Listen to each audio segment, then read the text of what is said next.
इस समझ का वो परिचय देते हैं कितने समझदार हैं, और संतों की गति को वो समझ नहीं सकते कि संत गति क्या होती है। संत दुनिया के पाप कर्म दुख मिटने के लिए आते हैं।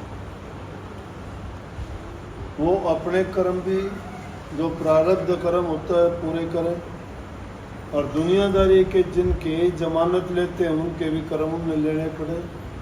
दो बात। तीसरी बात, संत परमात्मा को सीधी एक बात कह देते हैं कि मैं दुनिया में दोबारा नहीं आना चाहता, नहीं आऊं। मेरा जो जितना कर्म है वो कर्म मेरा इसी जीवन में पूरा हो जाना चाहिए। तो उसमें कष्ट होगा कि नहीं होगा। तो संत उसका दुख नहीं मानते। जब कहने लगे रे संत दुख परहित के कारण, दुखी जीवों के कारण उनके दुख मिटने के लिए, पाप कर्म मिटने के लिए दुनिया में आते हैं। अब सपोज करो आप अमीर आदमी हो और कोई गरीब आदमी आके कहता है कि मेरी मदद करो, और उस गरीब की आप अगर मदद करोगे तो आपके खजाने में से पैसे कम होंगे कि ज़्यादा होंगे? कम होंगे कि नहीं? क्यों? तुम्हारे पास से गए तो कम हुए। इसलिए जब किसी का कर्म लिया जाता है तो उसके बदले में उसका दुख भी उठना पड़ता है।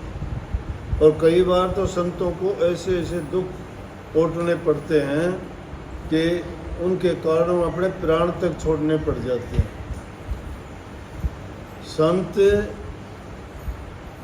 जो उनकी इस तरह वाली बात करते हैं वो ना समझ, मूर्ख, अज्ञानी और फजूल की बात करने वाले लोग होते हैं। इसीलिए तो तुलसीदास ने कही कि जो कोई कहे संत में चीन्या तो तुलसी हाथ कान पर दीना।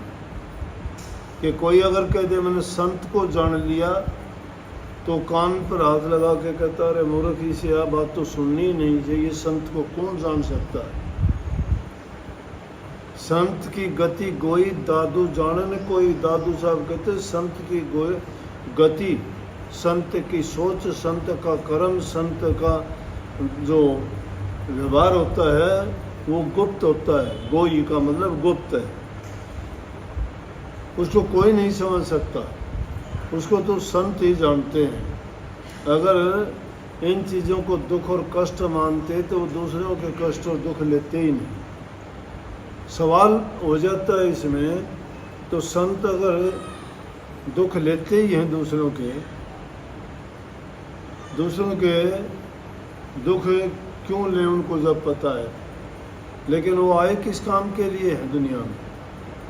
वो आते इसी काम के लिए हैं कि उनके दुखों को दूर करें। और किसी जगह जाओगे इनकार कर देंगे। दुख तुम्हारा माँ बाप भी नहीं लेगा, तुम्हारा भाई बंधु भी नहीं लेगा, तुम्हारा रिश्तेदार नातेदार भी नहीं लेगा। किसी से अगर कह दोगे कि अगर और भी दुनियादारी की चीज़ का भी कष्ट पड़ जाए तो उसमें भी आपको वो कोई मदद ही नहीं देंगे। और ये तो है मामला बड़ा लंबा चौड़ा। इसलिए ये बात समझ से दूर है। जिन लोगों को ये समझ नहीं है वो ऐसी बात किया करते हैं कि संत था इसको दुख क्यों हुआ, संत था इसको कष्ट क्यों हुआ।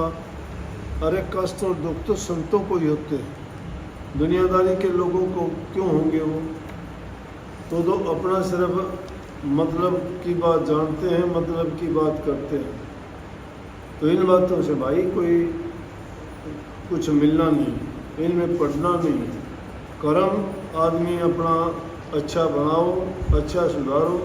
इन बातों में पढ़ के अपना टाइम भी ज़ाया करना है और दूसरे की आलोचना करना, अपनी दृष्टि को दोष लगा देना। दृष्टि का दोष जब आ जाता है तो आदमी कभी भी कोई अच्छा नहीं देख सकता। उसके दृष्टि को आदत पड़ जाती है, वो हमेशा बुराई खोजने का प्रयास करता है। इसलिए अपने विचार, ख्याल और दृष्टि शुद्ध रखो। किसी बुरी चीज़ को ना देखो। 3 ही चीज़ मुख्य रूप से हैं जो इंसान को रास्ते से नहीं भटकने देती। ना बुरा देखो, ना बुरा सुनो और ना बुरा कहो। बुरा देखना, बुरा कहना, बुरा सुनना, तीनों चीज़ जीव को बर्बाद करती है। जिसको सुनने की आदत पड़ गई वो निंदा करेगा, निंदा सुनेगा, बोलेगा वही, सोचेगा वही, करेगा वही। और निंदा करना तो उनको इतना बुरा पाप लगता है कि जिसका वर्णन करना भी बड़ा कठिन है। और एक बार जिसको ये आनंद पड़ जाता है निंदा और बुराई सुनने का, वो लोग फिर खोजता फिरता है। जिस दिन उसको कहीं कोई निंदा बुराई करने वाला नहीं मिलता तो उसको चैन नहीं पड़ता। तो इसलिए ये दोष जब इंसान को आ जाता है, फिर सीधी सी बात रोज़ाना सुनते हो कि तुझे पराई क्या पड़ी, अपनी आप न मेल। तुझे पराई क्या पड़ी, दूसरों को देख के क्या करते हो। दूसरा कोई अच्छा करता है तो उसकी अच्छाई को देख के अच्छा करने की कोशिश करो, बुराई को देख के बुरा करने की कोशिश क्यों करते हो। परमात्मा की बात में दखल देने वाले हम कौन होते हैं। जीव अपना अपना कर्म लेके आया है, वो अपना कर्म भोगता है, वो उसने भोगना है। वो जिस हालत में गुजरता है वो अपना कर्ज पूरा करता है। ये सवाल उठाना बिल्कुल मिथ्या है कि भाई उसके साथ ये क्यों हुआ। अब मैं क्या कहूँ, एक दिन मैंने सुन रहा था, कोई एक आदमी था कहने लगा कि उसके साथ ये हुआ, उसके साथ ये हुआ। महापुरुषों के नाम लेके कह रहे थे कि उन महापुरुषों को साथ वो ऐसे क्यों मरा, वो राम ने जपया करता तो उसके साथ ऐसा क्यों हुआ। उसको ये नहीं पता कि पता नहीं क्या का क्या हो जाना था। प्रभु की भक्ति के कारण शायद थोड़े में उसका कर्ज पूरा हो गया, उतर गया। और निकम्मे आदमी तो निकम्मी बात किया करते हैं। एक बार की बात है, परमात्मा की करनी ऐसी हुई कि एक औरत के एक बच्चा पैदा हुआ। एक क्या 2 हुए, लेकिन 2 बच्चे पैदा हुए, दोनों के मुंह दोनों तरफ और पीठ की ओर से जुड़े हुए। पीठ से अलग कर दे तो कौन सा भी जिंदा नहीं रह सकता। अब वो बड़े हो गए, बड़े हो गए तो दोनों के विचार अलग अलग। एक उनमें बहुत अच्छा धर्मात्मा, ऊंचे ख्याल का, बड़ी सोच अच्छी उसकी। और दूसरा ये जो मैंने पहले बताया उस प्रकृति का, जिसका काम बुराई देखना, बुरा बोलना, वो हमेशा उल्टा सीधा बोलता। वो कहता अरे ऐसा क्यों बोलता है, परमात्मा का शुक्र कर। बोले क्या परमात्मा परमात्मा लगा रखे, क्या शुक्र करना उसका, वो इससे भी बुरा कर सकता है क्या हमारा कुछ। बोले भाई परमात्मा तो सब कुछ कर सकता है। ये नहीं करना चाहिए आदमी को। संयम रख, बहुत कुछ अच्छा कर रखा उसने, वो तो पता नहीं क्या कर लेगा, इससे ज़्यादा क्या कर सकता, कर लेगा जो उसको करना। अब थोड़े दिन के बाद में क्या हुआ कि जो आदमी अच्छे विचारों वाला था वो मर गया। अब बुरे विचारों वाला जिंदा है और मुर्दे को साथ लिए फिरता है। अब मुर्दा आदमी को कितने दिन साथ रख लोगे तुम, कितना ही प्यारा हो, 2 घड़ी नहीं रख सकते घर में। अब अगर उसको दाग तो दे मुर्दे को तो जिंदा जड़े, ना दे तो सड़े हुए ने, उसमें बदबू मारे, कट पे पीठ पे लाते फिरे सारा दिन। और फिर वो लोग दुनियादारों को सुना सुना के जोर जोर से कहते अरे भाइयों लोगों सुनो, ये कभी ना कहना कि परमात्मा क्या कर सकता है क्या नहीं कर सकता। परमात्मा बड़ा न्यायकारी है, वो बड़ा सच्चा है, वो गलत नहीं करता, वो सही करता है। कभी परमात्मा को मत कोशिश करो। कुछ ना कुछ जो भी होता है वो अपने कर्म और अपनी जो हमने करनी की है उसके कारण है। अपना कर्म सुधारो, कर्म बढ़ाओ, परमात्मा में यकीन और विश्वास रखो। वो जो करता है वो अच्छा करता है, वो उसने सोच रखा है हमारे लिए क्या है। फिर हमें अपने कर्म का नहीं पता हम क्या करके आए हैं।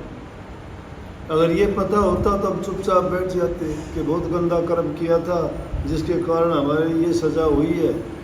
वो पता नहीं, अगर उसका पता होता और दुनियादारों को वो बात सामने आती तो लोग कह देते। दुनिया में अगर कोई हाजिर की बात हो जाती है तो कह देते हैं ना कि इस आदमी ने ऐसा किया था, आप देख रहे हो इसकी ये हालत होगी। कई बार ऐसा होता है कि आदमी को यहाँ किए कर्म का फल यहीं मिलता है, यहाँ से जो बच जाता है वो अगले जन्म में मिलता है। तो कईयों का यही जब मिलता है उनको, उनकी हालत इसी जन्म में देख लेते हैं कि उसने जो कर्म किया होता है उसका फल पाता है। दुष्ट आदमी दुष्टता नहीं छोड़ता। क्यों नहीं छोड़ता? कि उसने अपने घर से, परिवार से, माँ बाप से, संगी साथियों से उसने यही ज्ञान लिया है। उसकी संगति ऐसे लोगों के साथ थी, उसके माँ बाप का खून ऐसा ही था। उनमें कमी है। उनमें कमी क्या है? वो दूसरों की बुराई सुनते हैं या निंदा करते हैं, या वो चोरी का, ठगी का, बेईमानी का, हेरा फेरी का उन्होंने खाया है। और जो इस प्रकार का अन्न खाता है और ऐसे हालात में जो रहता है, जिस घर में निंदा होती हो, चुगली होती हो, बुराइयां होती हों, उसकी संतान कभी अच्छी नहीं होती। फिर संतान को दोष देते हैं। संतान किसकी क्या मानेंगे?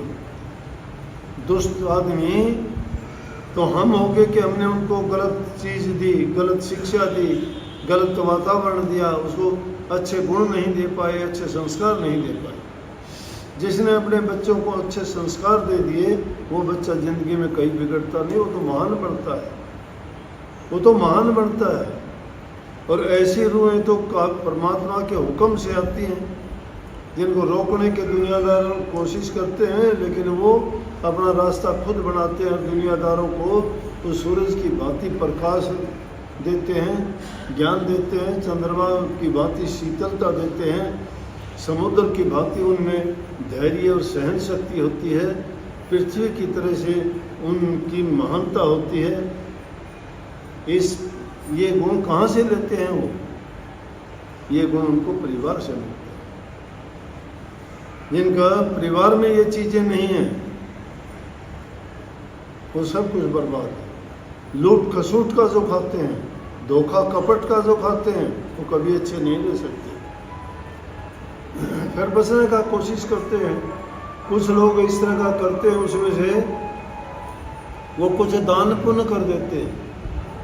वो दान पुण्य करने का क्या मतलब है? दान पुण्य करने से उनका जो खोटा कर्म किया हुआ होता है, कुछ उनका खोटा कर्म बट जाता है। जो उसको लेता है, प्रयोग में लाता है, उनको भी वो भोगना पड़ता है। तो ये चीज़ तो बड़ी दूर की चीज़ है। कहने वाले कहते हैं जिनकी जैसी सोच होती है, घटिया आदमी कभी अच्छा हो ही नहीं सकता।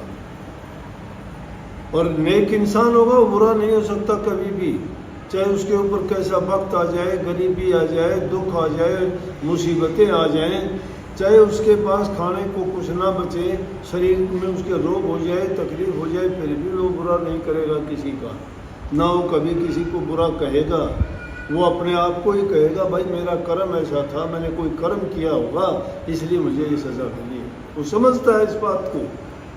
और जो मूर्ख लोग जो नहीं समझते वो पता नहीं क्या की क्या बात बनाते हैं, क्या की क्या बोलते हैं।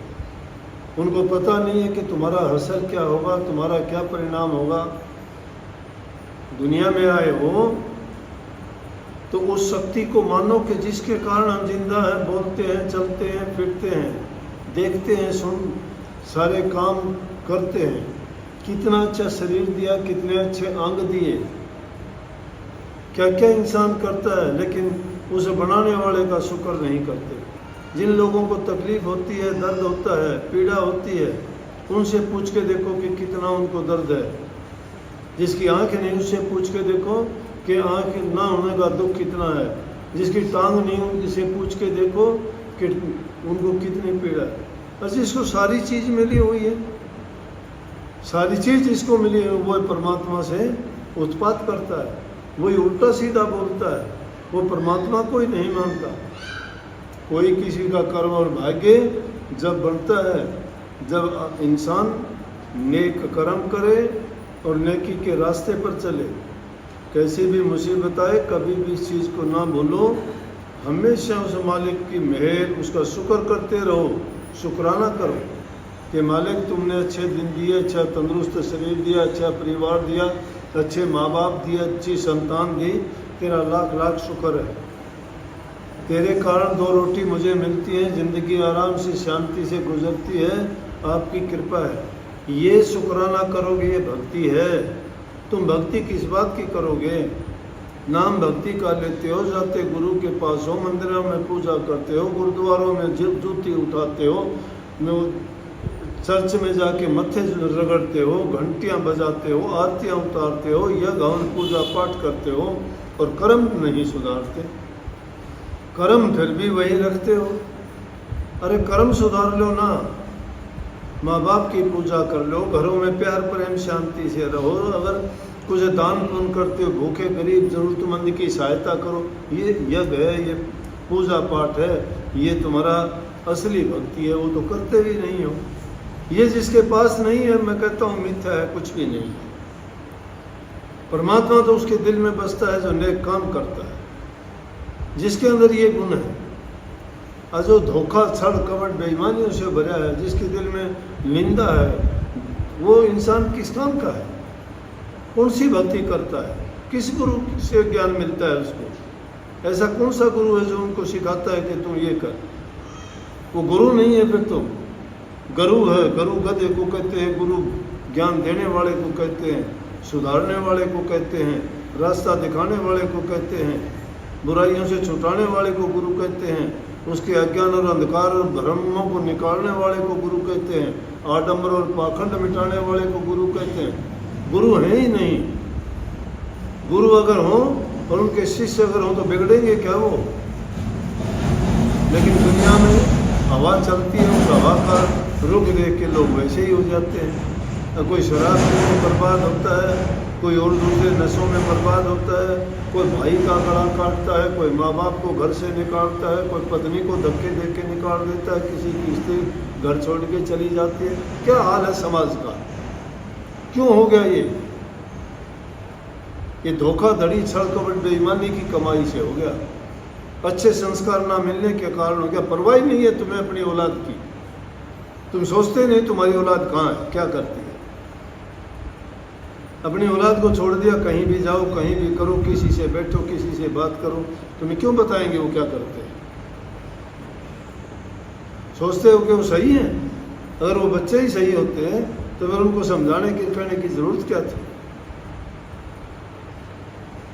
अरे वो चीज़ तो पहरा देते देते भी डर लगता है कि बिगड़ ना जाए। और जिनको आज़ादी मिल गई वो कैसे सुधर जाएंगे? मैं इस तरह वाली बातों के लिए बहुत ध्यान करता हूँ और कह भी देता हूँ।